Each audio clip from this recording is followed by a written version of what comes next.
March 16, 1986. Tihar Jail, New Delhi. In one of South Asia's most secure prisons, a single inmate drugged 50 guards and walked out the front gate. It should have been impossible. How did he do it? It's a Sunday. The largest prison complex in South Asia runs on a skeleton staff. Fewer guards, less movement, more silence. Inside the high-security wing, a French prisoner named Charles Sobhraj is celebrating his birthday. Or so he tells the guards. He orders sweets. Barfi, a traditional milk-based confection. The guards accept them gratefully. A prisoner sharing food on his birthday. What's suspicious about that? They eat, they smile, they wish him well. Within 10 minutes, the guards begin to sway. Their vision blurs. Their legs buckle. One by one, all 50 collapse onto the concrete floor. What they don't know is that the Barfi was laced with a powerful sedative, smuggled into the prison by a British accomplice who had visited days earlier. Sobhraj unlocks his cell with a key he has somehow obtained. He walks through the prison corridors with the calm of a man taking an evening stroll. He reaches the outer wall. A car is waiting.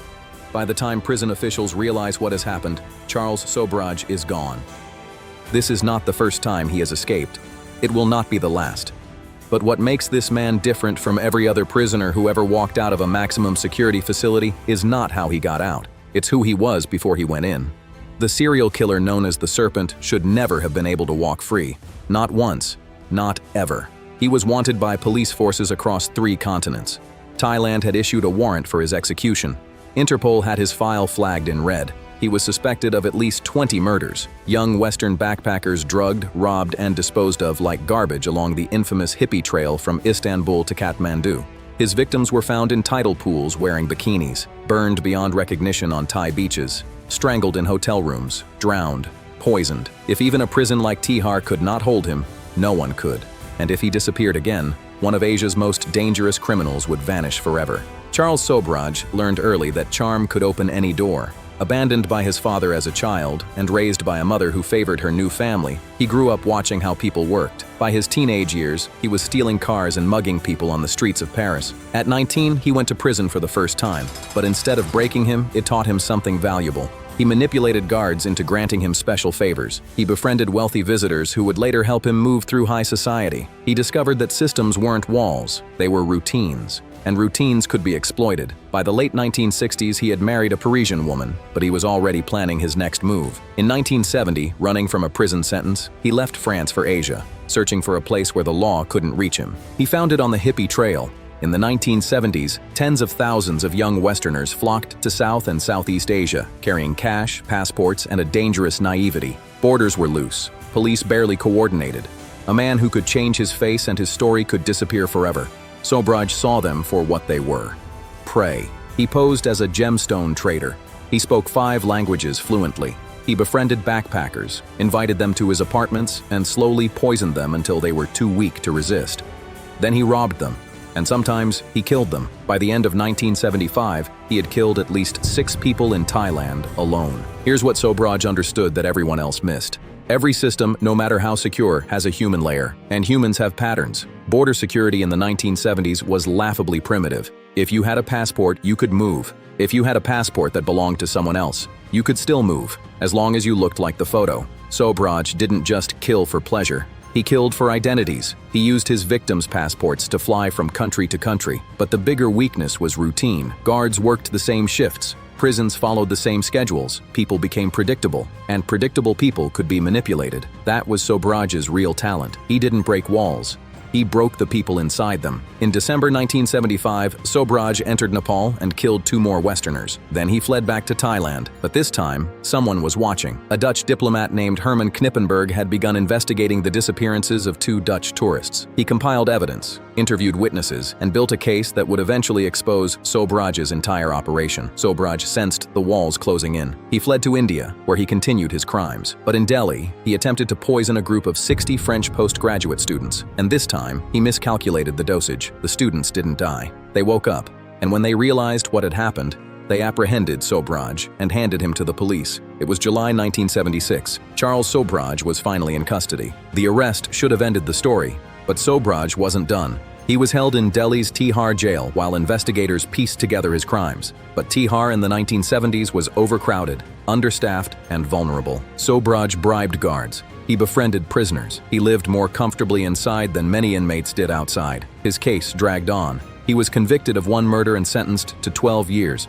But the more serious charges, the ones that would have sent him to Thailand for execution, were still pending. By 1986, Sobhraj had spent a decade in Indian prisons. He knew that if he stayed, he would eventually be extradited to Thailand. And Thailand would kill him.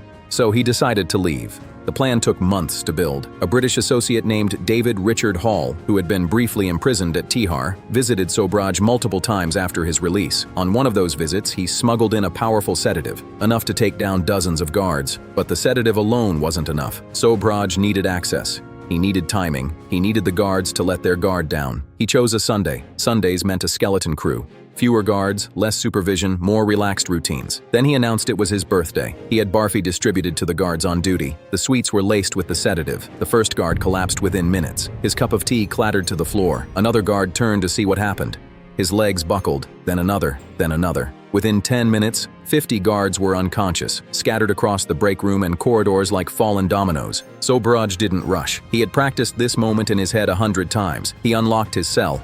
Some accounts say he had a duplicate key. Others say a door was left unsecured by a bribed guard. He stepped over the sleeping bodies. He walked through the corridors with the calm of a man leaving work on a Friday evening. He reached the outer wall. A getaway car was waiting. He fled to Goa, a coastal state known for its tourist crowds. He dyed his hair. He grew a beard. For 22 days, he was free. The escape triggered one of the largest manhunts in Indian history. Police were alerted across the country. Interpol was notified within hours. Roadblocks went up. Train stations were watched. But Sobhraj had a head start, and he knew how to use it. In Goa, he thought he was safe. The beaches were crowded. The police were looking for a French serial killer, not a sunburned tourist with dyed hair. He almost got away with it. But one man never stopped looking. Inspector Madhukar Zende was a Mumbai police officer who had arrested Sobhraj once before, back in 1976. He knew the serpent's face, his habits, his arrogance. He studied photographs until he could spot Sobhraj in a crowd of thousands. On April 6th, 1986, Zende was off duty. He was at a Goan restaurant called Okokero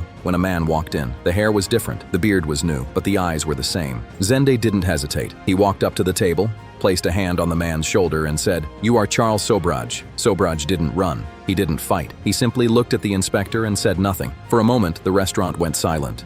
Then the handcuffs clicked. It was the second time Zende had captured him. This time, there were no bribes, no escapes. Sobhraj was taken back to Tihar, where he would serve another 10 years added to his sentence. But here's the irony that changes how you see the whole story. The escape had worked, not because he stayed free, but because it bought him time. The extra years in India meant his Thai warrant expired. Witnesses died. Evidence disappeared. By the time he was released in 1997, there was nothing left to extradite him for. The escape didn't look like a reckless gamble anymore. It looked strategic. He didn't break out to be free. He broke out to run down the clock. He returned to France as a free man. He charged millions for the rights to his life story. He gave interviews. He posed for photographs. The French media called him charming. They called him enigmatic. They rarely called him what he actually was. And then, in 2003, he made a fatal mistake. He returned to Nepal. Why he went back is a mystery. He claimed he wanted to start a business and open a school. But Nepal was one of the few countries where he was still wanted. The murder cases from 1975 had never been closed. Sobhraj didn't keep a low profile. He was recognized by a journalist at a Kathmandu casino. His photograph was published in the Himalayan Times. Within hours, the police were at his door. On September 19, 2003, Charles Sobhraj was arrested for the last time. He was convicted and sentenced to life in prison. In 2022, at 78 years old and in poor health, he was released and deported to France. He lives there today, a free man, still claiming innocence. So what do you believe? Here's what we know. Charles Sobhraj didn't overpower Tihar jail. He didn't blast through walls or bribe an army of guards. He found the weakness that exists in every system ever built, the humans running it. He watched, he waited, he learned their routines. Sundays meant fewer guards. Birthdays meant shared sweets. People let their guard down when they're being kind. That was the flaw, not the concrete, not the bars. The assumption that a prisoner sharing food couldn't possibly be dangerous. He walked out of one of the most secure prisons in South Asia. He outran the law across 3 continents. And in the end, he was released not because he was innocent, but because he was too old to matter. The families of his victims are still waiting for answers.